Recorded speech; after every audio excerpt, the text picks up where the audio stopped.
Turabasuhuje inshuti bakunzi ba Do Films TV. Aha mureba ni mu masangano ya Nyabarongo n'Akanyaru.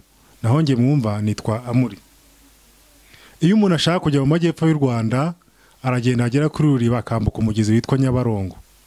Naho iyo umuntu ari i Kigali ashaka kujya iburasirazuba mu Bugesera, yarenze Gahanga yambuka umugezi witwa Akagera. Tubibutse ko Akagera kabaho ari uko Nyabarongo yihuje n'Akanyaru. Ku muntu waba ari i Kigali ashaka kujya gusura amasangano ya Nyabarongo n'Akanyaru, ashobora gufata imodoka ijya mu Bugesera ahitwa Inyamata. Yaba ataragera Inyamata yagera ahantu kuri arete, akavamo agafata akamoto kakamunyuza ku murenge wa Ntarama akagera no ku Kibungo. Wageze ku Kibungo waba wageze ku masangano, wageze ku Kibungo ubaza umuntu uti ku masangano ya Nyabarongo n'Akanyaru ni he, ahita hakwereka.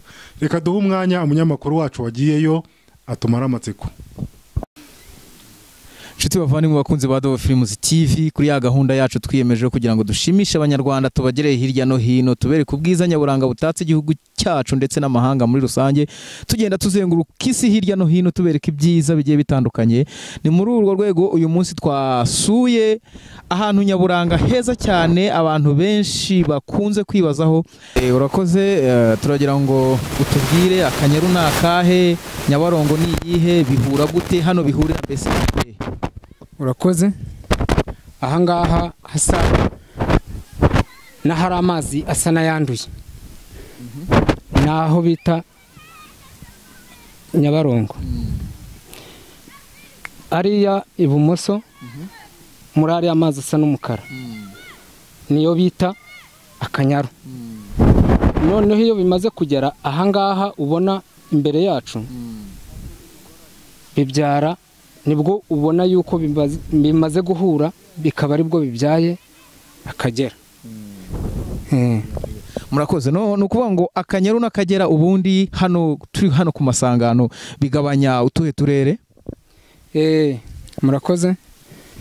Bigabanya icyambere, ngiye ntuye mu Bugesera. Nuko gabanya Bugesera, Kamonyi na ubwo ni Nyarugenge. Nuko bimeze. Nukuvuga ngo atubwiye ko hano ku masangano hahurira uturere dutatu, akarere ka Kamonyi, akarere ka Bugesera ndetse n'akarere ka Nyarugenge. Hano hantu se ko tubona ari ahantu heza cyane, ahantu nyaburanga, mukaba mumaze igihe kinini muhatuye, mbese hari ikintu hano hantu kuba hateye gutya bimariye abahatuye? Cyane. Ni nk'iki ubona cyiza wakangurira n'abandi banyarwanda n'abandi bantu bakaza kureba hano hantu gitandukanye n'ahandi hantu hose? Nose urabona wenda akamaro hadufitiye, urabona hadahinze ibisheke, urabona nanjye naje guhaha, ubu nje gushaka ifi hano mu mazi kugira ngo nanjye mbashe kuba najya gutunga n'umuryango wanjye, kandi aya mazi turanayavoma turanayanywa. Ni ukuvuga ngo mu gihe amazi ataratugeraho, ibyo batwijeje mu gihe bitaragerwaho, nta mazi aratugeraho. Ubu ngubu turimo turanywa aya ngaya. Ahubwo mutubereye n'abantu mwatugirira neza, mwadukora ubuvugizi natwe tukazabona amazi. Uragira uti amazi meza turayakeneye cyane, tukifashisha aya ngaya. Ni kamwe mu kamaro bidufitiye. Kino gishanga cya hano gihingwamo ibisheke, ano mazi kandi nanone tuyakuramo amafi, ni ukuvuga ngo havamo ibyo kurya. Ese ibyo kurya mukura muri uno mugezi w'Akanyaru, Nyabarongo iba yihuje n'Akanyaru bikabyara Akagera, biba bihagije, birabatunga? Ntago bishobora kuba byadutunga twese, kuko burya hari abafite ubushobozi bwo kuba bagura, cyangwa se hakaba ari abadafite ubushobozi bwo kuba bagura. Ubwo urumva nyine ni ibintu bigiye bitandukanye bidahura n'abo ari bo bose. Reka tukugaruke wowe ku giti cyawe. Wambwiye ko wavukiye hano, ibintu byinshi bihabera ubireba, uza no guhinduka umurobyi. Shiramo gakeya, waje kuba umurobyi ute ukarobera muri kano Kanyaru kihuje na Nyabarongo bikabyara Akagera? Impamvu naje kuroba, nge ubundi dukorera muri koperative. Ubundi iyo twagiraga gutya tukaza hano muri aya mazi, tukaza turi uruvunge, ntitubashe kuroba ku buryo bukwiye, ariko noneho byaje kubyara koperative. Biba byiza yuko natwe tuzajya turoba dufite ubwisanzure, kandi turoba muri koperative yacu nta kibazo ubwo ikindi gikurikiyeho nanjye ubwanjye byo bintungiye umuryango nk'uko nguko biranshimisha cyane. Ubwo rero niyo mpamvu nshobora kukubwira ngo nta n'ikintu cyambuza kuba naza ahangaha kuri aya mazi. Ugize uti aya mazi atunze imiryango ya benshi ndetse aya mazi yatumye dukora koperative. Si yo koperative ni y'urubyiruko, ni y'abantu basheshe akanguhe cyangwa muravanze? Turavanze. Muravanze bose bari mu Rwango hose, abantu bose barahahahira hano hantu.